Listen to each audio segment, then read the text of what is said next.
ഇല്ലെങ്കിൽ ഈ മഹാത്യാഗി ഉണ്ടല്ലോ, ഒരു ഉറുമ്പിനെ പോലും നോവിക്കാതെ ഒരു ജന്മം മുഴുവൻ അഹിംസാ മന്ത്രങ്ങൾ ഉരുവിട്ട് പഠിച്ച ഈ മഹാമനുഷ്യ സ്നേഹി അതെല്ലാം മറന്നൊരു AK-47 എടുത്ത് എല്ലുന്തി കൂടുകുത്തിയ നെഞ്ചമർത്തി പിടിച്ച് പിന്നെ നിന്റെയൊക്കെ ഈ വർഗത്തിനെ ഇങ്ങനെ നിരത്തി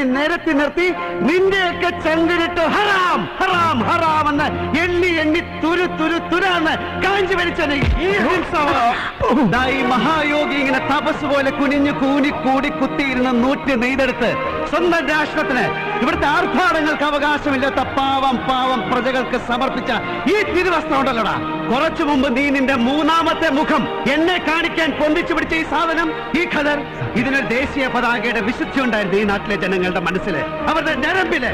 രക്തത്തില്. ഒരു രാഷ്ട്രത്തിന്റെ, ഒരു ജനതയുടെ മുഴുവൻ ആത്മാഭിമാനത്തിന്റെ ഊടും പാവുമാടാ വക്കച്ച അതാ ഇതിലൂടെ ഇങ്ങനെ തലങ്ങും വിലങ്ങും ഓടുന്നത്. പക്ഷെ കെടുത്തി കളഞ്ഞു നീ നിന്റെ വർഗവും. എടാ, നിന്നെ പോലെ